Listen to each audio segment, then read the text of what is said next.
Wonders upon wonders. In the sitting room of the doctor's house, just as you enter the room, there stands on the left hand, close against the wall, a high glass case, in which the children preserve all the beautiful things which are given to them every year. Louise was quite a little girl when her father had the case made by a skillful joiner, who set in such large, clear panes of glass and arranged all the parts so well together that everything looked much brighter and handsomer when on its shelves than when it was held in the hands.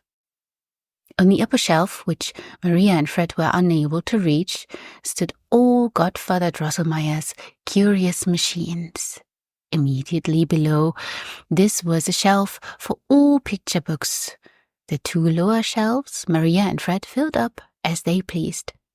But it always happened that Maria used the lower one as a house for her dolls, while Fred, on the contrary, cantoned his troops in the one above. For while Fred set his hussars in order above, Maria, having laid Miss Trutchen aside and having installed the new and sweetly dressed doll in her best furnished chamber below, had invited herself to tea with her. I have said that the chamber was well furnished, and it is true, there was a nice chintz sofa and several tiny chairs. There stood a tea table, but above all, there was a clean, wide little bed for her doll to repose upon. All these things were arranged in one corner of the glass case, the side of which were hung with gay pictures, and it will readily be supposed that in such a chamber the new doll, Miss Clara, must have found herself very comfortable. It was now late in the evening, and night, indeed, was close at hand, and Godfather Drosselmeyer had long since gone home. Yet still the children could not leave the glass case, although their mother repeatedly told them that it was high time to go to bed. "It is true," cried Fred at last.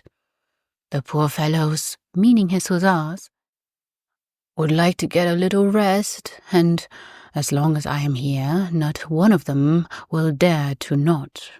I know that." With these words, he went up to bed, but Maria begged very hard.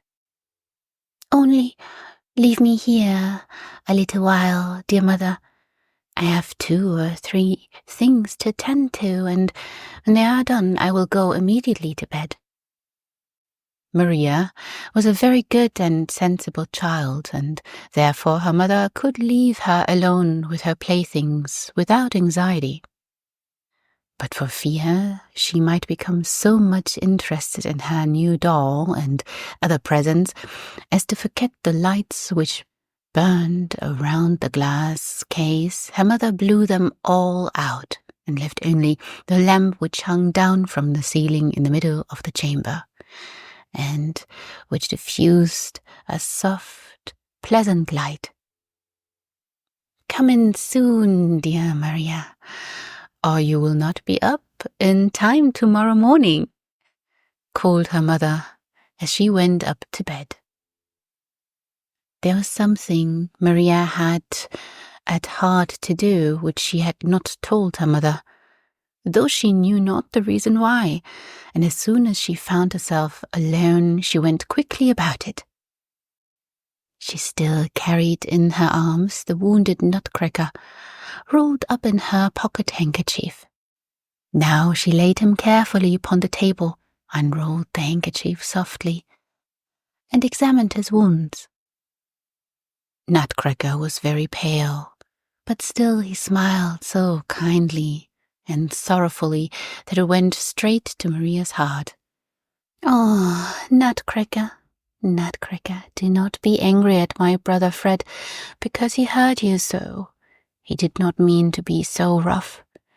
It is the wild soldier's life with his hussars that has made him a little hard-hearted. But otherwise he is a good fellow, I can assure you. Now I will tend you very carefully until you are well and merry again. As to fastening in your teeth and setting your shoulders, that Godfather Drosselmeyer must do. He understands such things. But Maria was hardly able to finish the sentence, for as she mentioned the name of Drosselmeyer, friend Nutcracker made a terrible wry face, and there darted something out of his eyes like green sparkling flashes. Maria was just going to fall into a dreadful fright when, behold, it was the sad, smiling face of the honest Nutcracker again, which she saw before her, and she knew now that it must be the glare of the lamp which, stirred by the draught, had flared up and distorted Nutcracker's features so strangely.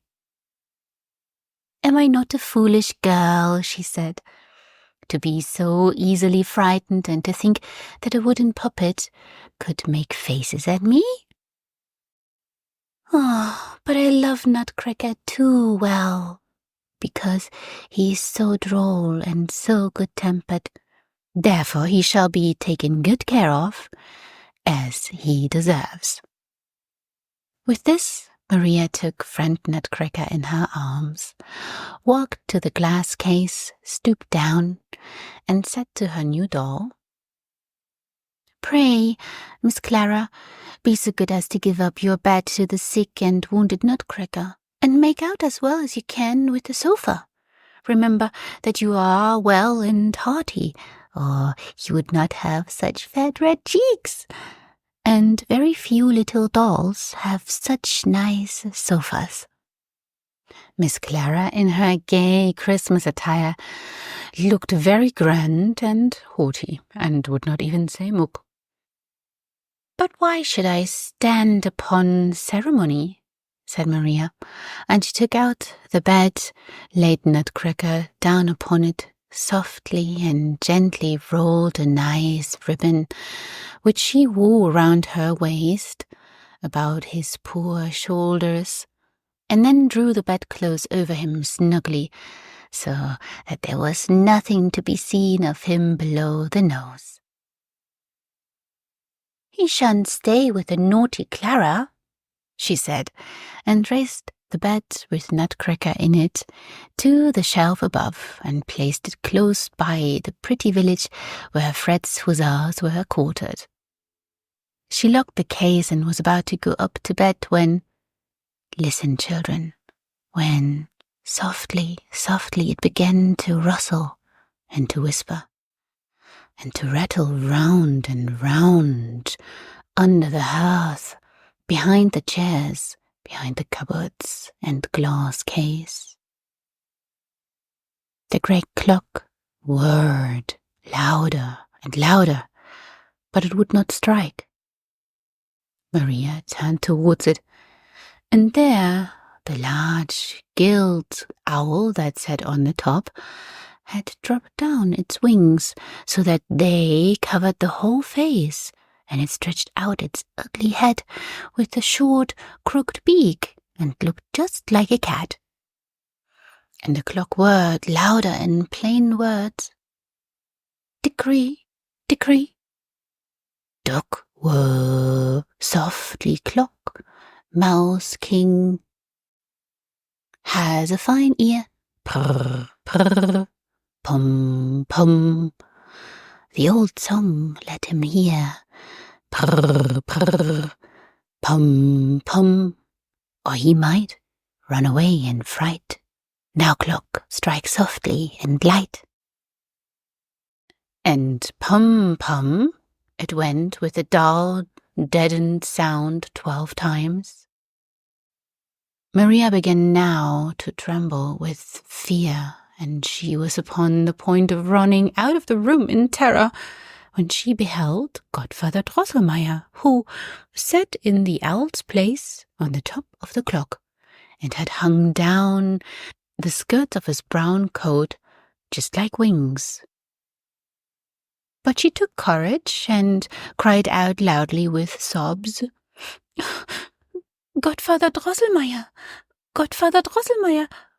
What are you doing up there? Come down, and do not frighten me so, you naughty Godfather Drosselmeyer." Just then a wild squeaking and whimpering broke out on all sides, and then there was a running, trotting, and galloping behind the walls, as if 1,000 little feet were in motion, and 1,000 little lights flashed out of the crevices of the floor. But they were not lights, no, they were sparkling little eyes, and Maria perceived that mice were all around, peeping out and working their way into the room. Presently it went trot, trot, hop, hop about the chamber, and more mice in greater or smaller parties galloped across and at last placed themselves in line and column, just as Fred was accustomed to place his soldiers when they went to battle. This Maria thought was very droll, and as she had not that aversion to mice which most children have, her terror was gradually leaving her, when all at once there rose a squeaking so terrible and piercing that it seemed as if ice-cold water was poured down her back. Oh, what now did she see? I know, my worthy reader, that thy heart, like that of the wise and brave soldier Frederick Stahlbaum, sits in the right place. But if thou hadst seen what Maria now beheld, thou wouldst certainly have run away. Yes, I believe that thou wouldst have jumped as quickly as possible into bed, and then have drawn the covering over thine ears much farther than was necessary to keep thee warm. Alas, poor Maria could not do that now, for, listen, children, close before her feet, there burst out sand and lime and crumbled stones, as if thrown up by some subterranean force, and 7 mice heads with 7 sparkling crowns rose out of the floor, squeaking and squealing terribly.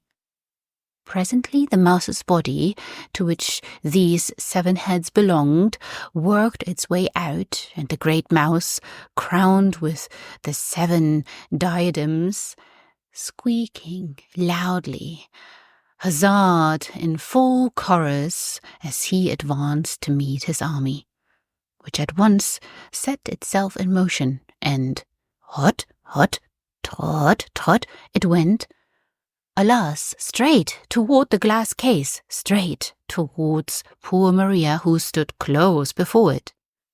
Her heart had before beat so terribly from anxiety and fear that she thought it would leap out of her bosom. And then she knew she must die, but now it seemed as if the blood stood still in her veins. Half fainting, she tottered backwards, when clatter, clatter, rattle, rattle, it went, and a glass pane which she had struck with her elbow fell in pieces at her feet. She felt at the moment a sharp pain in her left arm, but her heart all at once became much lighter. She heard no more squeaking and squealing. All had become still. Although she did not dare to look, yet she believed that the mice, frightened by the clatter of the broken glass, had retreated into their holes. But what was that again? Close behind her in the glass case, a strange bustling and rustling began, and little fine voices were heard. Up, up, awake, arms take, awake, to the fight this night, up, up, to the fight. And all the while something rang out clear and sweet, like little bells. "Ah, that is my dear musical clock," exclaimed Maria joyfully, and turned quickly to look. She then saw how it flashed and lightened strangely in the glass case, and there was a great stir and bustle upon the shelves. Many little figures crossed up and down by each other, and worked and stretched out their arms as if they were making ready. And now Nutcracker raised himself all of a sudden, threw the bedclothes clear off, and leaped with both feet at once out of the bed, crying aloud, "Crack, crack, crack, stupid pack. Drive mouse back, stupid pack. Crack, crack, mouse back, crick, crack, stupid pack." With these words, he drew his little sword, flourished it in the air, and exclaimed, "My loving vassals, friends, and brothers, will you stand by me in the hard fight?" Straightway 3 Scaramouche, a harlequin, 4 chimney sweepers, 2 guitar players, and a drummer cried out, "Yes, my lord, we will follow you with fidelity and courage. We will march with you to battle, to victory." And then rushed after the fiery Nutcracker, who ventured the dangerous leap down from the upper shelf. Ah, it was easy enough for them to perform this feat, for besides the fine garment of thick cloth and silk which they wore, the inside of their bodies were made of cotton and tow, so that they came down plump like little bags of wool. But poor Nutcracker had certainly broken his arms or his legs, for remember, it was almost 2 feet from the shelf where he stood to the floor, and his body was as brittle as if it had been cut out of linden wood. Yes, Nutcracker would certainly have broken his arms or his legs if, at the moment when he leapt, Miss Clara had not sprung quickly from her sofa and caught the hero with his drawn sword in her soft arms. "Ah, thou dear, good Clara," sobbed Maria, "how I have wronged thee! Thou didst certainly resign thy bed willingly to little Nutcracker." But Miss Clara now spoke as she softly pressed the young hero to her silken bosom. "You will not, oh my lord, sick and wounded as you are, share the dangers of the fight? See how your brave vassals assemble themselves, eager to the affray and certain of conquest. Scaramouche, harlequin, chimney sweepers, guitar players, drummer are already drawn up below, and the china figures on the shelf stern move strangely. Will you not, oh my lord, repose upon the sofa, or from my arms look down upon your victory?" Thus spoke Clara, but Nutcracker demeaned himself very ungraciously, for he kicked and struggled so violently with his legs that Clara was obliged to set him quickly down upon the floor. He then, however, dropped gracefully upon one knee and said, "Fair lady, the recollection of thy favour and condescension will go with me into the battle and the strife." Clara then stooped so low that she could take him by the arm, raised him gently from his knees, took off her bespangled girdle, and was about to throw it across his neck, but little Nutcracker stepped 2 paces backward, laid his hand upon his breast, and said very earnestly, "Not so, fair lady. Lavish not thy favours thus upon me, for—" He stopped, sighed heavily, tore off the ribbon which Maria had bound about his shoulders, pressed it to his lips, hung it across him like a scarf, and then, boldly flourishing his bright little blade, leapt like a bird over the edge of the glass case upon the floor. You understand, my kind and good readers and listeners, that Nutcracker, even before he had thus come to life, had felt very sensibly the kindness and love which Maria had shown towards him, and it was because he had become so partial to her that he would not receive and wear the girdle of Miss Clara, although it shone and sparkled so brightly. The true and faithful Nutcracker preferred to wear Maria's simple ribbon. But what will happen now? As soon as Nutcracker had leapt out, the squeaking and whistling was heard again. Ah, it is under the large table that the hateful mice have concealed their countless bands, and high above them all towers the dreadful mouse with 7 heads. What will now happen? The battle. "Beat the march, true vassal drummer!" screamed Nutcracker very loudly, and immediately the drummer began to rattle and roll upon his drum so skillfully that the windows of the glass case trembled and hummed again. Now it rustled and clattered therein, and Maria perceived that the covers of the little boxes in which Fred's army were quartered were bursting open. And now the soldiers leapt out and then down again upon the lowest shelf, where they drew up in fine array. Nutcracker ran up and down, speaking inspiring words to the troops. "Let no dog of a trumpeter blow or stir," he cried angrily, for he was afraid he should not be heard, and then turned quickly to Harlequin, who had grown a little pale and chattered with his long chin.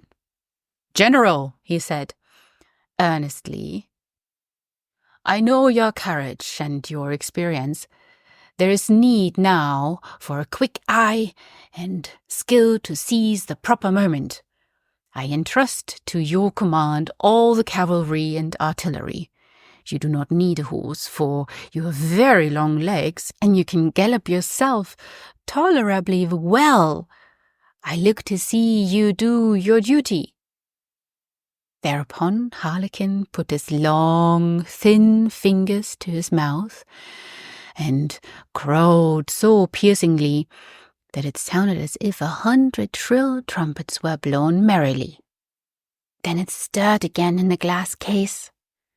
A neighing and whinnying and a stamping were heard, and see, Fred's cuirassiers and dragoons, but above all his new splendid hussars marched out and halted close by the case. Regiment after regiment now defiled before Nutcracker with flying colours and warlike music, and ranged themselves in long rows across the floor of the chamber. Before them went Fred's cannon rattling along, surrounded by the cannoneers, and soon bum, bum it went, and Maria could see how the mice suffered by the fire, how the sugar plums plunged into their dark, heavy mass, covering them with white powder, and throwing them more than once into shameful disorder. But the greatest damage was done them by a heavy battery that was mounted upon Mamma's footstool, which, pum, pum, kept up a steady fire of caraway seeds against the enemy, by which a great many of them fell. The mice, notwithstanding, came nearer and nearer, and at last mastered some of the cannon. But then it went prrr, prrr, and Maria could scarcely see what now happened for the smoke and dust. This, however, was certain, that each corps fought with the greatest animosity, and the victory was a long time doubtful. The mice kept deploying more and more forces, and the little silver shot, which they fired very skillfully, struck now even into the glass case. Clara and Trutchen ran around in despair. "Must I die in the blossom of my youth?" said Clara. "Have I so well preserved myself for this, to perish here in these walls?" cried Trutchen. Then they fell about each other's necks and screamed so terribly that they could be heard above the mad tumult of the battle. Of the scene that now presented itself, you can have no idea, good reader.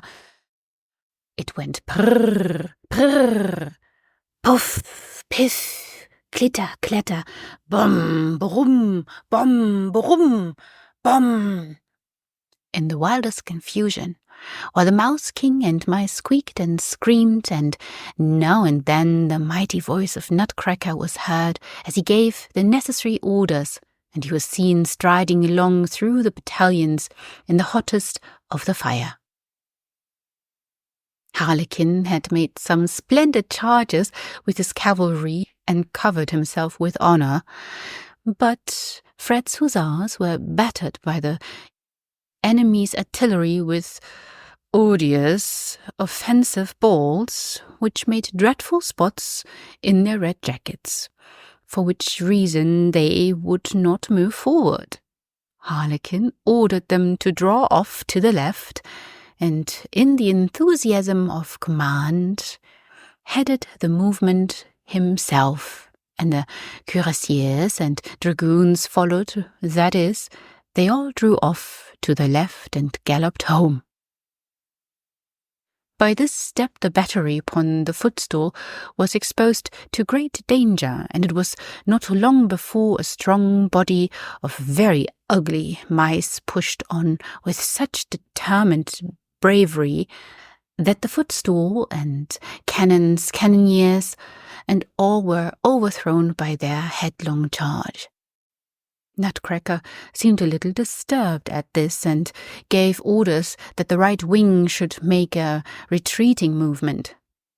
You know very well, O my military reader, that to make such a movement is almost the same thing as to run away, and you are now grieving with me at the disaster which impends over the army of Maria's darling Nutcracker.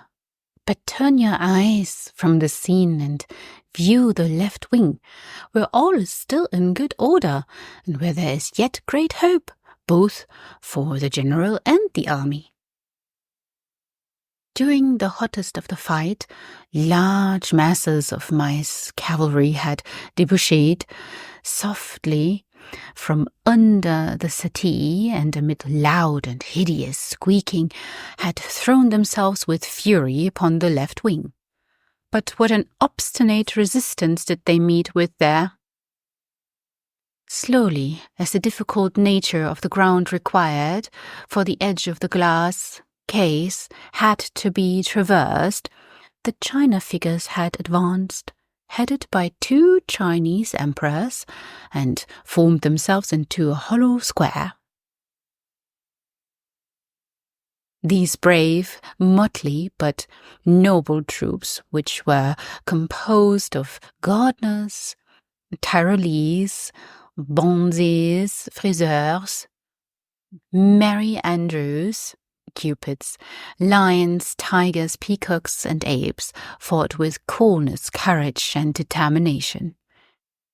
By their Spartan bravery, this battalion of picked men would have wrestled the victory from the foe, had not so bold Major rushed madly from the enemy's ranks and bitten off the head of one of the Chinese emperors, who, in falling, dashed to the ground 2 bronzes and a cupid.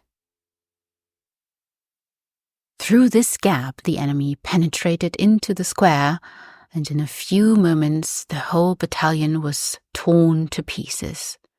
Their brave resistance, therefore, was to no avail to Nutcracker's army, which, once having begun to retreat, retired farther and farther, and at every step with diminished numbers until the unfortunate Nutcracker halted with a little band close before the glass case.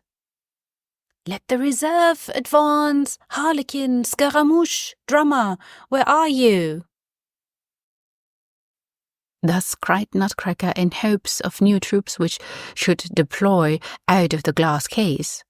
And there actually came forth a few brown men and women from Torn, with golden faces and caps and helmets, but they fought around so awkwardly that they did not hit one of the enemy, and at last knocked the cap off their own general's head. The enemy's chasseurs, too, bit off their legs before long, so that they tumbled over and carried with them to the ground some of Nutcracker's best officers. Nutcracker, now completely surrounded by the foe, was in the greatest peril. He tried to leap over the edge into the glass case, but found his legs too short. Clara and Totchen lay each in a deep swoon. They could not help him. Hussars, dragoons sprang merrily by him into safe quarters, and in wild despair he cried, "A horse! A horse! A kingdom for a horse!" At this moment 2 of the enemy's tirailleurs seized him by his wooden mantle, and the Mouse King, squeaking from his 7 throats, leapt in triumph toward him. Maria could no longer control herself. "Oh, my poor Nutcracker!" she cried, sobbing, and without being exactly conscious of what she did, grasped her left shoe and threw it with all her strength into the thickest of the mice, straight at their king. In an instant all seemed scattered and dispersed, but Maria felt in her left arm a still sharper pain than before, and sank in a swoon to the floor. The sickness. When Maria woke out of her deep and death-like slumber, she found herself lying in her own bed, with the sun shining bright and sparkling through the ice-covered windows into the chamber. Close beside her sat a stranger, whom she soon recognized, however, as the surgeon Wendelstern. He said softly, "She's awake." Her mother then came to the bedside and gazed upon her with anxious and inquiring looks. "Oh, dear mother," lisped little Maria. "Are all the hateful mice gone? And is the good Nutcracker safe?" "Do not talk such foolish stuff," replied her mother. "What have the mice to do with the Nutcracker? You naughty child, you've caused us a great deal of anxiety." "But so it always is when children are disobedient and do not mind their parents. You played last night with your dolls until it was very late. You became sleepy, probably, and a stray mouse may have jumped out and frightened you. At all events, you broke a pane of glass with your elbow and cut your own arm so severely that Dr. Wendelstern, who has just taken the pieces of glass out of the wound, declares that it came very near cutting a vein, in which case you might have had a stiff arm all your life, or perhaps have bled to death." It was fortunate that I woke about midnight and not finding you in your bed, got up and went into the sitting room. There you lay, in a swoon upon the floor, close by the glass case, the blood flowing in a stream. I almost fainted away myself at the sight. There you lay, and scattered around were many of Frederick's leaden soldiers, broken china figures, gingerbread men and women, and other playthings, and not far off your left shoe. "Ah, dear mother," exclaimed Maria, interrupting her. "Those were the traces of that dreadful battle between the puppets and the mice, and what frightened me so was the danger of poor Nutcracker, when the mice were going to take him prisoner. Then I threw my shoe at the mice, and after that I don't know what happened."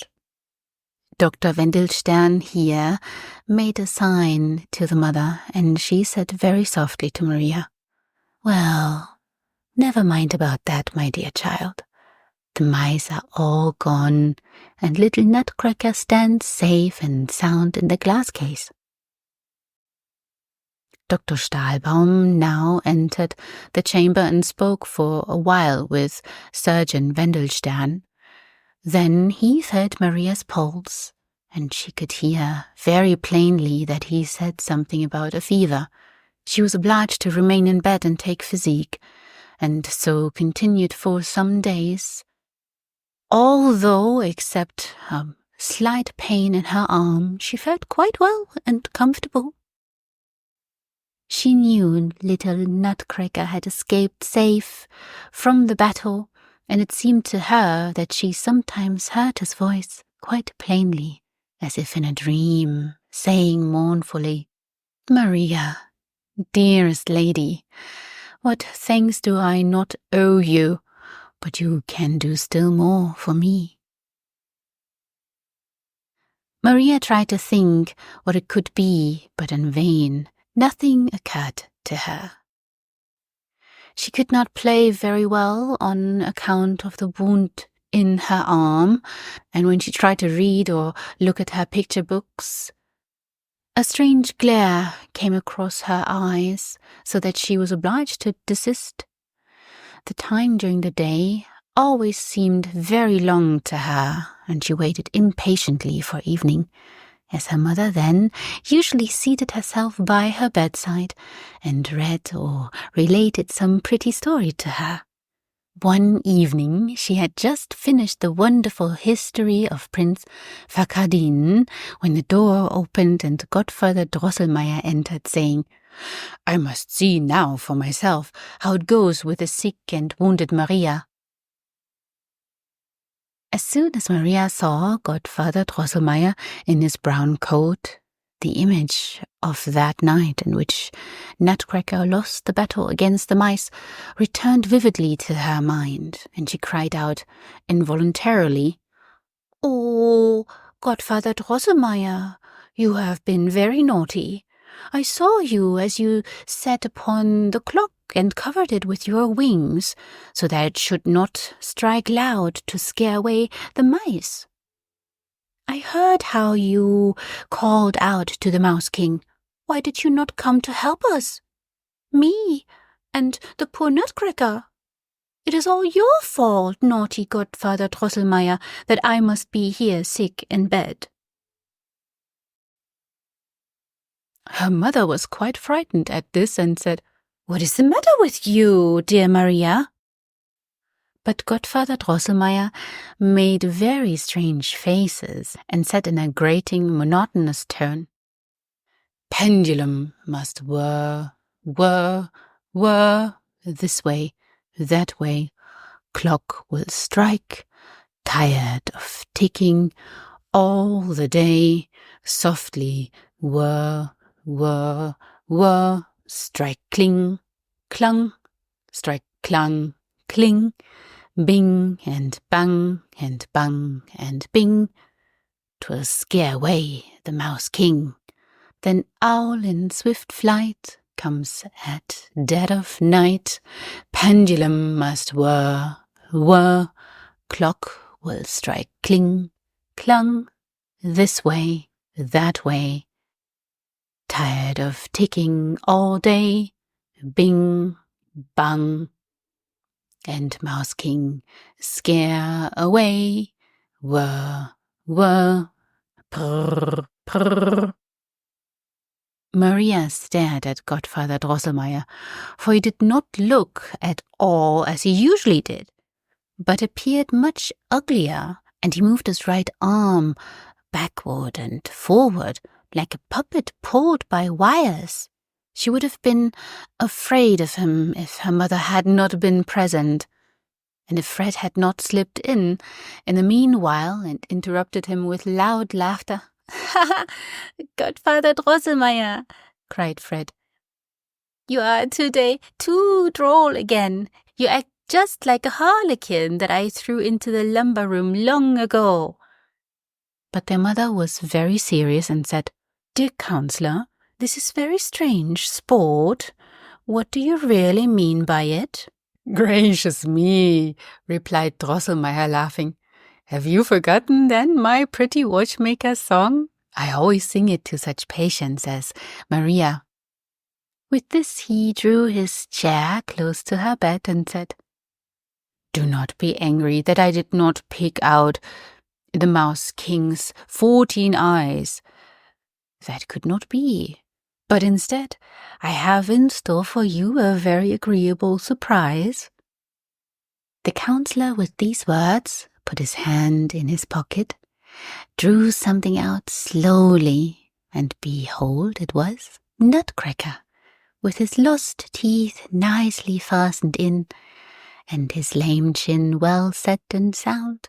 Maria cried aloud with joy, while her mother smiled and said, "You see now, Maria, that Godfather Drosselmeyer meant well by your little Nutcracker." "But still, you must confess, Maria," said the counselor, "that Nutcracker's figure is none of the finest, neither can his face be called exactly handsome. How this ugliness came to be hereditary in the family, I will now relate to you, if you will listen. Or perhaps you know already the story of the Princess Pirlipat and the Lady Mouserings and the skillful watchmaker?" "Look here, Godfather Drosselmeyer," interrupted Fred. "Nutcracker's teeth you have fastened in very well, and his chin is no longer lame and rickety. But why has he no sword? Why have you not put on his sword?" "Ah," replied the counselor angrily, "you must always meddle and make your rogue. What is Nutcracker's sword to me? I have cured his wounds, and he may find a sword for himself as he can." "That's true," said Fred. "He is a brave fellow and will know how to get one." "Tell then, Maria," continued the counselor, "have you heard the story of the Princess Pirlipat?" "I hope, dear counselor," said the mother, "that your story will not be frightful, as those that you narrate usually are." "By no means, dearest madam," replied Drosselmeyer. "On the contrary, what I have this time the honor to relate is droll and merry." Begin then, dear godfather," cried the children, and the counselor began as follows.